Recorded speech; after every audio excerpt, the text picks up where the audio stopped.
السلام علیکم میں یوٹیوب فیملی، کیسے ہیں آپ سب لوگ امید کرتی ہوں آپ سب بالکل ٹھیک ٹھاک ہوں گے، اور آپ سب کی دعاؤں کی وجہ سے الحمدللہ ہم سب بھی بالکل ٹھیک ٹھاک ہیں جی۔ آج کا جو ہمارا ٹاپک ہے وہ یہ ہے کہ موت کے وقت انسان کے پاس 5 فرشتے آ کر کیا کہتے ہیں۔ اس دنیا میں جو بھی آتا ہے اسے موت کا مزہ تو چکھنا ہی ہے، اور قبر کی اندھیری کوٹری میں بھی ضرور جانا ہوتا ہے۔ امیر ہو یا فقیر، اسے موت کو گلے تو لگانا ہی ہوتا ہے۔ حضرت محمد مصطفیٰ صلی اللہ علیہ وآلہ وسلم نے فرمایا، جب انسان کی روح نکلنے کا وقت ہوتا ہے اللہ تعالیٰ اس کی طرف 5 فرشتے بھیجتا ہے۔ پہلا فرشتہ جب اس کے پاس آتا ہے، جب اس کی روح حلق تک پہنچتی ہے تو وہ فرشتہ پکار کر کہتا ہے کہ اے انسان، تیرا طاقتور بدن کہاں گیا؟ آج یہ اتنا کمزور ہو گیا ہے۔ تیری تیز زبان کہاں گئی ہے؟ آج ہی اتنی خاموش ہو گئی ہے۔ تیرے گھر والے، تیرے عزیز و اقارب کہاں گئے ہیں؟ تجھے کس چیز نے تنہا کر دیا ہے؟ پھر اس کی روح قبض کر لی جاتی ہے اور کفن پہنایا جاتا ہے تو دوسرا فرشتہ اس کے پاس آتا ہے اور وہ اسے پکار کر کہتا ہے کہ انسان، جو تو نے تنگ دستی کے خوف سے مال جمع کیا تھا وہ کہاں گیا؟ جو گھر بسائے تھے وہ کہاں گئے؟ تو نے تنہائی سے بچنے کے لیے جو انس تیار کیا وہ کہاں گیا؟ پھر جب اس کا جنازہ اٹھا دیا جاتا ہے تو تیسرا فرشتہ اس کے پاس آتا ہے اور وہ بھی پکار کر کہتا ہے کہ آج تو ایسے لمبے سفر کی طرف روانہ ہوگا جس سے زیادہ لمبا سفر تو نے آج تک طے نہیں کیا ہوگا۔ آج تو ایسی قوم سے ملے گا جس سے پہلے تو کبھی بھی نہیں اس سے ملا۔ آج تجھے ایسے مکان میں داخل کیا جائے گا جہاں آج سے پہلے تو کبھی داخل نہیں ہوا۔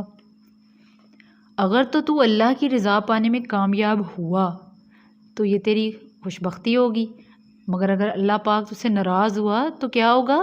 یہ تیری بدبختی ہوگی۔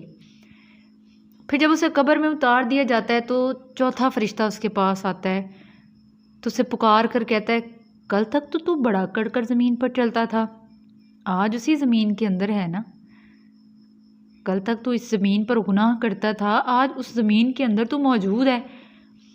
پھر اس کی قبر پر اس کے اپنے مٹی ڈال دیتے ہیں اور اس کے اہل و عیال، عزیز و اقارب اسے چھوڑ کر چلے جاتے ہیں۔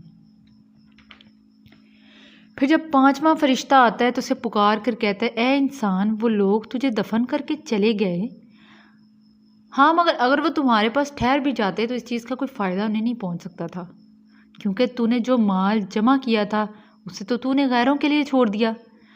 آج یا تو جنت کے اعلیٰ باغات کی طرف پھیرا جائے گا یا بھڑکتی ہوئی آگ میں داخل کیا جائے گا۔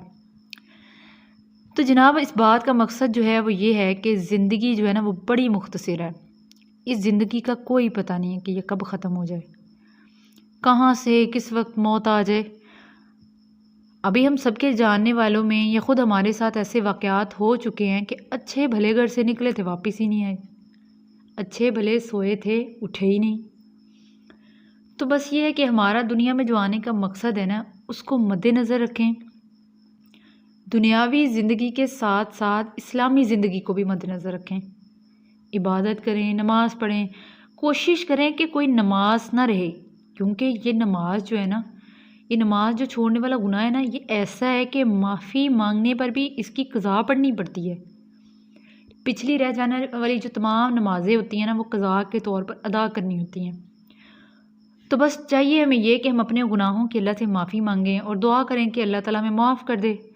ہاں، اگر آپ نے کبھی کسی کا دل دکھایا ہے تو اس سے معافی مانگ لیں۔ معافی مانگنے سے آپ جھک نہیں جائیں گے، بلکہ آپ کی عزت جو ہے وہ مزید بڑھ جائے گی۔ حضرت محمد صلی اللہ علیہ وسلم نے ارشاد فرمایا، اگر جھک جانے سے تیری عزت کم ہو جائے نا تو قیامت والے دن تم مجھ سے لے لینا۔ پھر وہ اگلا بندہ معاف کرے نہ کرے، یہ بات آپ اس کے درمیان اور اللہ کے درمیان چھوڑ دیں۔ اور موت تو سب کو ہی آنی ہے، ہمیں قبر میں تو سب کو ہی جانا ہے، مگر افسوس کی بات تو یہ ہے کہ ہمیں ان باتوں کا علم تو ہے مگر ہم اس کے لیے کوئی تیاری نہیں کر رہے۔ ہمارے پاس اس زندگی میں جو ہم نے کمایا وہ ساتھ لے جانے کے لیے تو کوئی چیز بھی نہیں ہے سوائے اپنے اعمال کے، اور ہمارا جو دین ہے یہ تو اتنا آسان ہے، اس میں تو آسانی بڑی ہے، کیونکہ ہم نے نبی پاک صلی اللہ علیہ وآلہ وسلم کی جو باتیں ہیں ان پر عمل کرنا ہے، اور ہم ان کی امت میں سے ہیں۔ آپ سب کو اس چیز کا پتہ ہوگا کہ 50 نمازوں کا حکم تھا، جس میں سے ہماری امت کو دیکھتے ہوئے 5 کر دی گئیں۔ اب وہ اگر ہم سے 5 بھی ادا نہ ہوں تو بڑے افسوس کی بات ہے۔ تو آپ کو اور مجھے جو ہے وہ کوشش تو یہی کرنی چاہیے کہ 5 وقت کی نماز ادا کریں، کیونکہ قبر میں جو سب سے پہلا سوال ہوگا نا وہ ہوگا نماز کا۔ تو اس لیے نماز ادا کریں، عبادت کریں، وقت کا کوئی پتہ نہیں ہے بہن بھائیوں، کب ہم نے جو ہے اللہ تعالیٰ کی طرف لوٹ جانا ہے۔ بے شک ہم اللہ تعالیٰ کی طرف لوٹنے والے ہیں، تو اللہ تعالیٰ مجھے اور آپ کو اس چیز کو سمجھنے کی توفیق عطا فرمائے، جو میں نے بولا اس پر عمل کرنے کی توفیق عطا فرمائے مجھے اور آپ کو۔ نماز جو ہے وہ تو پیغام ہے وصل محبوب کا، محبوب کی چوکھٹ میں حاضر ہونے کا ایک موقع ہے جو نماز کے ذریعے سے نصیب ہوتا ہے۔ تو اگر کوئی شخص نماز کو اپنے لیے بوجھ سمجھتا ہے تو پھر وہ ملاقات جو ہے وہ محبوب سے نہیں کر سکتا، تو پھر وہ محبوب سے جو ملاقات کی اہمیت کو بھی نہیں جانتا۔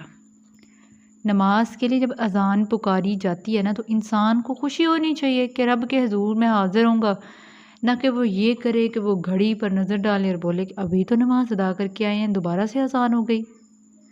تو لہٰذا یہ چھوٹی سی بات ہے، اس پہ عمل کریں، اور انشاءاللہ آپ کے ساتھ اللہ تعالیٰ مجھے بھی ہدایت دے کہ میں بھی اس چیز پہ پورا عمل کرنے کی کوشش کروں۔ تو اللہ تعالیٰ آپ کا اور میرا حامی و ناصر ہو۔ اور ابھی نماز کے حوالے سے جو ہے نا وہ میں آپ کو ایک نعت بھی سناؤں گی، ٹھیک ہے؟ چلیں جی شروع کرتے ہیں۔